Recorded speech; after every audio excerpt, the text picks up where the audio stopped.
देवताओं की, अपने अपने माता पिता की, अपने अपने गुरु महाराज की, सर्व पितृ देवताओं की जय जय श्री राधे श्याम। आज पूर्णाहुति हो गई। पूर्णमदः पूर्णमिदं पूर्णात् पूर्णमुदच्यते पूर्णस्य पूर्णमादाय पूर्णमेवावशिष्यते। शंकर भगवान का मंदिर है और परमात्मा भोले बाबा की कृपा से देखो ये अनुष्ठान हुआ है। एक दिन का कार्यक्रम नहीं है। कितने दिन का हुआ? 8 दिन का। और आपकी जो सच्ची और अच्छी भावनाएं हैं उसका प्रत्यक्ष प्रमाण है ये। सिर में भी दर्द नहीं हुआ किसी के, निर्विघ्न हो गया। बोलो जय श्री। मैं जो कहना चाह रहा हूं समझ रहे हैं आप? यानी 8 दिन के इस भक्तिपूर्ण अनुष्ठान में बड़े बड़े पूरा क्षेत्र है, समझ रहे हैं आप? पूरा क्षेत्र है, कहां कहां से जुड़े हुए हैं। लेकिन अच्छी भावना, मैं कहता हूं कि जिस कार्य के मूल में भावना शुद्ध है तो वो जरूर सफल होता है। बोलो जय श्री। हम तो क्या हैं, ये भावनाएं तो आपकी अग्रणी हैं जो आपने बड़े भाव से अनमोल समय निकाला और ये निर्विघ्न हो गया। बड़े बड़े विघ्न, बड़े बड़े प्रोग्राम होते हैं, कई सुनते भी होंगे, विघ्न आ जाते हैं। लेकिन हे मेरे प्रभु, हे आशुतोष भोलेनाथ, हनुमंत लाल, आपने वास्तव में ही अपनी कृपा हम पर प्रत्यक्ष बरसा दी कि ये निर्विघ्न हो गया। और भगवान भोलेनाथ ने बड़ी कृपा करी है कि कोई मौसम विकार भी नहीं हुआ, है ना। थोड़े में ही ऐसा हो जाता है कि भैया थोड़ा अव्यवस्था हो जाती है, लेकिन मेरे भगवान की बड़ी कृपा रही है। ये भी आपकी भावना का ही खेल है। चलते चलते आप सब लोगों के लिए भगवान से प्रार्थना है, कामनाएं। भागवत भगवान आपके जीवन में अन्न धन पुत्र पौत्रादि से युक्त करके लक्ष्मी मैया भंडार भरे, आपके अन्नपूर्णा माता कृपा रखे आप पे। और परमात्मा राधे कृष्ण भगवान आपके दाम्पत्य जीवन में खुशहाली लावे, आपका गृहस्थ सीताराम की तरह हो, ऐसी मेरी भावना है।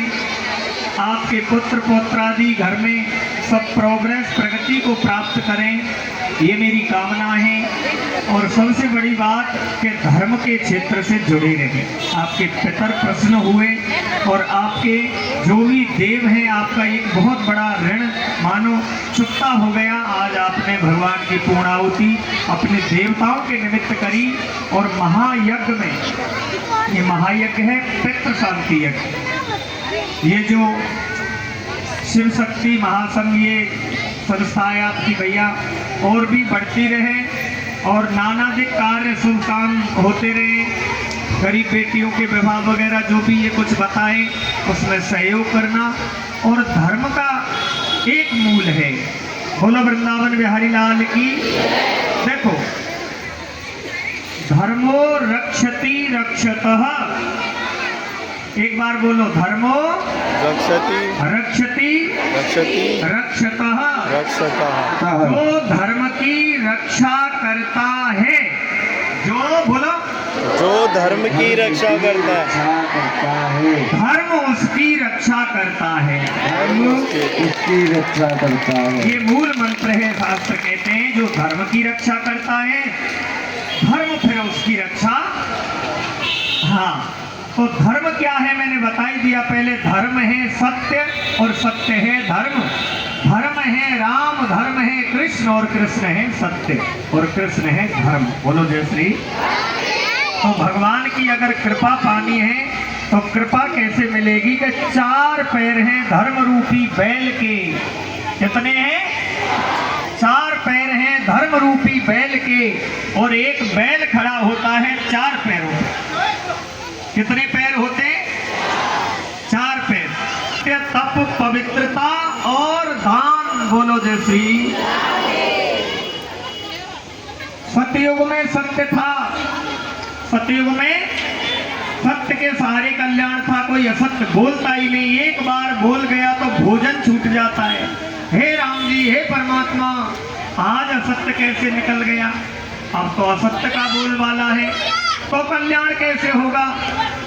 फिर त्रेता युग आया, वो तप का यज्ञ था, अब तप भी चला गया, तो फिर कल्याण कैसे होगा? जो कहना चाह रहा हूं वो बात ध्यान से सुनना। फिर पवित्रता चली गई द्वापर में। देखो, बाहर की बड़ी पवित्रता रहती है, लेकिन अंदर की पवित्रता गायब हो गई। तो फिर कल्याण कैसे होगा? तो कितने पैर थे? 4, और कट कितने गए? 3। सत्य, तप, पवित्रता रूपी धर्म के 3 पैर कट गए, तो बैलेंस तो बिगड़ गया बेचारे धर्म रूपी बैल का। बैल माने धर्म। और पृथ्वी माता जब घबराती है, जब धर्म रूपी बैल का बैलेंस बिगड़ जाता है, तो चौथा पैर बच गया। एक पैर पर धर्म खड़ा है, और वो है कलयुग में दान। बोलो जय श्री। नाना प्रकार का, जिन पे धन है धन दान करो, जिन पे सोना है स्वर्ण दान करो, जिन पे अन्न दिया है अन्न दान करो। कुछ लोग तो डोनेशन कर जाते आंख दान साल हमारे बाद। फिर क्या होता है? आंख दान करने से महाराज जी क्या होता है? बोले आंख दान करने से मोटी मोटी हिरण की सी आंख दूसरे जन्म में मिले सुंदर। कहने का मतलब क्या है? जो चीज दान किया है वो बढ़ता है, घटता तो है ही नहीं। तीसरी बात, रक्त दान करते हैं, अन्न दान करते हैं, और कुछ लोग गाली दान करते हैं, जड़ी लगा देते, जगते बाद में है, गालियों से ही दिन की शुरुआत करते हैं। किसी ने तुम जैसे भक्त ने कहा कि उनको क्या मिलता है? बोले डबल होके दूसरे जन्म में मिले हैं। बोलो जय श्री। तो मेरे भाइयों, मेरी भक्ति स्वरूपा गार्गी मैत्री मदालसा जैसी भक्ति स्वरूपा हो, आप तो धर्म की जड़ हो, आप तो धर्म की मूल हो। 70 और 30 का मैं तो कह रहा हूँ, यहाँ देखते हुए 90 और 10 का आंकड़ा भागवत में रहता है, माता और पुरुषों का। तो धर्म की जड़ है, और धर्म की जड़ पूरे वृक्ष को हरा रखती है, हमारे परिवार को हरा रखती हैं। देखो, सदा धर्म की पत्नी कहलाती हैं ये, इनका पाप में कोई भाग होता नहीं है। पति अगर 1000 पाप रोज करता है, तो पति के पापों का 1% भी पति के पत्नी के खाते में नहीं आता है। और पति अगर पुण्य का काम करता है, तो ऑटोमेटिक इनकी पासबुक में 50% आ जाता है। बोलो जय श्री। अब आप कहोगे कि पाप क्यों नहीं आया? पुण्य का खाता, पुण्य आ गया, पाप भी आना चाहिए था आधा पति का। तो कहते हैं पाप क्यों आएगा? क्योंकि ये पाप पत्नी नहीं है, ये धर्म पत्नी है। बोलो जय श्री।